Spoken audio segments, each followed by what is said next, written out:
ಗಿಡ ಹಾಕಿರೋದು ಕೂಡ ಹಾಳಾಗ್ತದೆ. ಹಾಗೆ ಇಲ್ಲೇ ನೋಡಿ ಅಡಿಕೆ ಗಿಡ ಮತ್ತು ಇಲ್ಲೊಂದು ತಿಂದಿದೆ ಎಲ್ಲ ಅಡಿಕೆ ಗಿಡನ ನೋಡಿ. ರೋಬಸ್ಟ ಗಿಡಗಳು ಪುಡಿಯಾಗಿದೆ ನೋಡಿ. ಈ ಥರ ವಸ್ತುಗಳು ಪುಡಿ ಆದರೆ ಇದಕ್ಕೆ ಡ್ಯಾಮೇಜ್ ಕೊಡೋರು ಯಾರು? ಇದು ಸರ್ಕಾರ ಇದಕ್ಕೆ ಹೊಣೆ ಆಗುತ್ತಾ? ಗಿಡಗಳ ಮೇಲೆಲ್ಲ ದಾಳಿ ಮಾಡ್ತಾ ಹೋದರೆ ನಾವು ಇದು ಮುಂದೆ ಕಾಫಿ ಕುಯ್ಯೋದು ಹೇಗೆ? ತುಂಬ ಮನಸ್ಸಿಗೆ ನೋವಾಗ್ತಾ ಉಂಟು. ಇಷ್ಟೆಲ್ಲ ಕಷ್ಟಪಟ್ಟು ಇಡೀ ತೋಟದಲ್ಲೆಲ್ಲ ಈ ರೀತಿ ಮುಸ್ಲಿ ಬಂದ ಗಿಡಗಳನ್ನ ಏನು ಮಾಡೋದು ನಾವೀಗ? ಇದನ್ನು ಮತ್ತೆ ಬೆಳೆಯೋಕ್ಕೆ ನಮಗೆ 7-8-10 ವರ್ಷಗಳು ಬೇಕು. ಹಾಗೆ ಇಲ್ಲಿ ಕಾಫಿ ಗಿಡಗಳು ಪೂರ ಹಿಂದೆ ಬಂದಾಗ ಇಲ್ಲಿ ತುಂಬ ಸರ್ವನಾಶ ಮಾಡಿತ್ತು. ಈಗಲೂ ಅದೇ ರೀತಿ ಮತ್ತೆ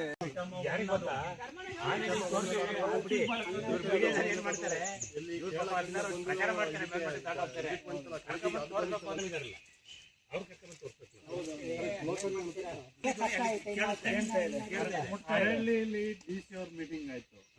ಅವ್ರು ಏನೋ ಒಂದು ಚಾಟ್ ಆಗೋದು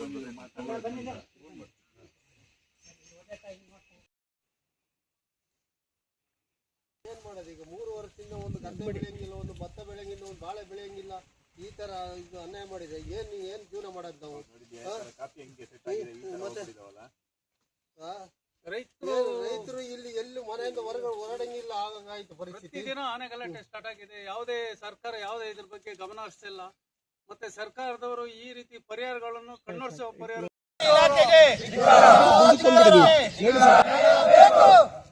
ಸರ್ಕಾರಕ್ಕೆ ಆನೆಗಳನ್ನು ಸ್ಥಳಾಂತರ ಮಾಡಿದ ರಾಜ್ಯ ಸರ್ಕಾರಕ್ಕೆ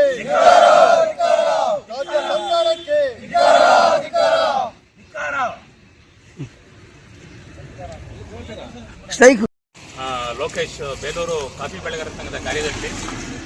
ಈಗ ನಮ್ಮ ಸ್ನೇಹಿತರುಗಳು ಹೇಳಿದಾಗೆ ನಾವು ಈಗ ತಾನೇ ತೋಟನ ವೀಕ್ಷಣೆ ಮಾಡಿ ಬಂದ್ವಿ. ಖಂಡಿತವಾಗ್ಲೂ ಪಾಪ ಅವರು ಹೆಣ್ಣು ಮಗು ಅವರು ಕಣ್ಣೀರು ತಂದು ಹೇಳಿದ್ದು, ಅವರು ಎಷ್ಟು ಕಷ್ಟಪಟ್ಟಿದ್ದಾರೆ ಆ ತೋಟಕ್ಕಾಗಿ. ಅಲ್ಲಿ ಆ ಮಟ್ಟಕ್ಕೆ ತರಬೇಕಾದ್ರೆ ನಮ್ಮ ಅಪ್ಪ ಅಮ್ಮದಿರ ಕಾಲದಿಂದ ಹಾಕಿದಂತ ತೋಟ ಈ ಮಟ್ಟಕ್ಕೆ ಬಂದಿದೆ ಅಂತಂದ್ರೆ ಆ ತೋಟನ ಮತ್ತೆ ತರಬೇಕು ಅಂದ್ರೆ 30 ವರ್ಷಗಳ ಕಾಲ ಬೇಕು. ಮತ್ತೆ ಈ ರೀತಿ ನುಕ್ಸಾನ್ ನಷ್ಟ ಆಗ್ತಾ ಇದೆ. ಇವು ಆನೆಗಳು ಕೇವಲ ಅವರು ಆಹಾರಕ್ಕಾಗಿ ಬರ್ತಿರೋಂಥದ್ದಲ್ಲ, ಅವು ಒಂದ್ ರೀತಿ ಈಗ ಕೊಬ್ಬಿದೆ. ಯಾಕೆಂತಂದ್ರೆ ಇಲ್ಲಿ ಬರ್ತಿರ್ತಕ್ಕಂಥ ಆಹಾರಗಳು ತಿನ್ಕೊಳ್ತವೆ, ಕೊಬ್ತಾ ಇದೆ. ಬಟ್ ಅದ್ರ ಆನೆಗಳು ತಪ್ಪು ಅಂತ ಹೇಳೋದಕ್ಕಾಗಲ್ಲ. ಸರ್ಕಾರದ ಮಟ್ಟದಲ್ಲಿ ಇದರ ಕೆಲಸ ನಡೀಬೇಕು. ಅವ್ರು ಏನ್ ಆನೆಗಳಿಗೆ ಏನ್ ಬೇಕು, ಆಹಾರಗಳು ಏನ್ ಬೇಕು, ಇವ್ರು ಕೋಟ್ಯಾಂತರ ರೂಪಾಯಿ ಕೊಟ್ಟಿದೀವಿ ಅಂತ ಹೇಳ್ತಾರೆ. ಅವ್ರಿಗೆ ಎಲ್ಲಿ ಕೊಟ್ಟಿದ್ದಾರೆ? ಇವ್ರು ಕೋಟ್ಯಾಂತರ ರೂಪಾಯಿ ಕೊಟ್ಟಿರ್ತಕ್ಕಂಥದ್ದು ಯಾವ್ದು ಕೊಟ್ಟಿದ್ದಾರೆ? ಹಾಗಾದ್ರೆ ಇವರು ಕಾಡ್ನಲ್ಲಿ ಹೋಗಿ ಒಂದು ಫಾರೆಸ್ಟ್ ಅನ್ನ ಅವರು ಒಂದು ರಿಸರ್ವ್ ಮಾಡಿ ಆ ಫಾರೆಸ್ಟ್ ನಲ್ಲಿ ಇವರು ಒಂದು ಕೆರೆಗಳನ್ನು ಕಟ್ಟೋದಾಗ್ಲಿ ಅಥವಾ ಅವರು ಹಣ್ಣಿನ ಮರಗಳನ್ನು ಬೆಳೆಸೋದಾಗ್ಲಿ, ಕಾಡಾನೆಗಳು ಏನ್ ಬೇಕು ಆಹಾರ, ಆ ಆಹಾರನ ಅವ್ರು ಬೆಳೆಸ್ಬೇಕು.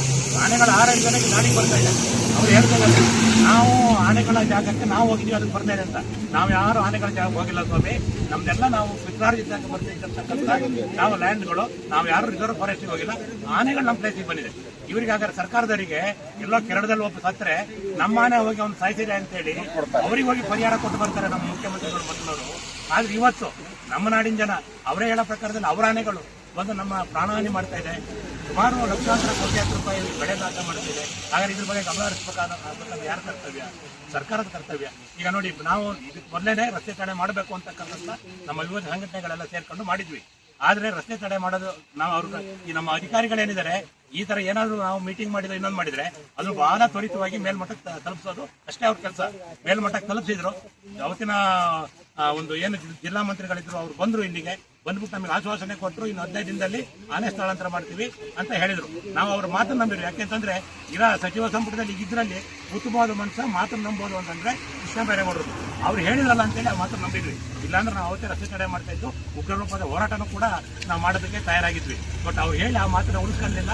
ಅವ್ರು ಕುರ್ಚಿ ಉಳಿಸ್ಕೊಳ್ಳೋದಕ್ಕೆ ಓಡಾಡ್ತಾ ಇದ್ದಾರೆ. ಇವತ್ತು ಇದುವರೆಗೂ ಒಬ್ಬ ಅರಣ್ಯ ಮಂತ್ರಿ ಮಾಡಿದ್ದಾರೆ ಸ್ವಾಮಿ. ಇವರು ಸಚಿವ ಸಂಪುಟ ಇದಾಗಿ ಸರ್ಕಾರ ಕಳೆದ 7 ವರ್ಷದಿಂದ ಇಲ್ಲಿ ಆನೆಗಳು ಬಿಡ್ಬಿಟ್ಟಿದೆ. 80-85 ಆನೆ ಇದೆ. ಲಾಸ್ಟ್ ಇಯರ್ 1 ವರ್ಷದಿಂದ ನಾವು ಒಬ್ಬರನ್ನ ನಮ್ಮೂರನ್ನೇ ಕಳ್ಕೊಂಡಿದ್ವಿ. ಅದಾದ ನಂತರ DC ಅವ್ರು ಬಂದು ನಮಗೆ ಇಲ್ಲಿಂದ ಸ್ಥಳಾಂತರ ಮಾಡಿಕೊಡ್ತೀವಿ ಎಂದು ಎಲ್ಲ ಇದು ಬಂದು, ಅದಾದ್ಮೇಲೆ ಅರಳಿಲು ಲತಾ ಕುಮಾರಿ DC ಅವರು ಹೇಳಿದ್ರು 1 ವರ್ಷ ಟೈಮ್ ಕೊಡಿ, ನಿಮ್ಮನ್ನ ಇಲ್ಲಿಂದ ಆನೆಗಳನ್ನ ಎಲ್ಲವನ್ನು ಸ್ಥಳಾಂತರ ಮಾಡ್ತೀವಿ, ಯಾವುದೇ ಶಾಶ್ವತ ಪರಿಹಾರ ಮಾಡ್ತೀವಿ ಅಂತ. ಅದು ಹೇಳಿಕೆ ಮಾತ್ರ ಕೊಟ್ಟು ಹೋಗಿದ್ದು ಬಿಟ್ಟರೆ ಇಲ್ಲಿವರೆಗೂ ಯಾವುದೇ ರೀತಿ ಕಾರ್ಯರೂಪಕ್ಕೆ ಬಂದಿಲ್ಲ. ಇಲ್ಲೇನು ಅಂದರೆ 1 ವರ್ಷಕ್ಕೆ ಈಗ ಪರಿಹಾರ 5-10 ಸಾವಿರ ಕೊಡ್ತಾರೆ. 30-35 ವರ್ಷದಿಂದ ಬೆಳೆ ಅಂತ ಹೇಳೋದು. ನೀವು ಕೊಡೋ 1 ವರ್ಷದ 5-10 ಸಾವಿರ 35 ವರ್ಷ ಏನು ಮಾಡೋದು? ಅಲ್ಲಿವರೆಗೂ 1 kg ಗೊಬ್ಬರ ಹಾಕೋಕ್ಕಾಗಲ್ಲ ಸ್ಥಳೀಯವಾಗಿ. ನಾವೇನಂದ್ರೆ ನಮಗೆ ಶಾಶ್ವತ ಪರಿಹಾರ ಬೇಕಿಲ್ಲ. ಇಲ್ಲಿಂದ ಸ್ಥಳಾಂತರ ಆನೆಗಳನ್ನ ಮಾಡಬೇಕು. ಸರ್ಕಾರದ ಮಟ್ಟಕ್ಕೆ ಇದು ತಲುಪಬೇಕು. ಇಲ್ಲಿ ಮಟ್ಟದಲ್ಲಿ ಯಾರು ಇದು ತಲೆ ಕೆಡಿಸ್ಕೊಂತಿಲ್ಲ.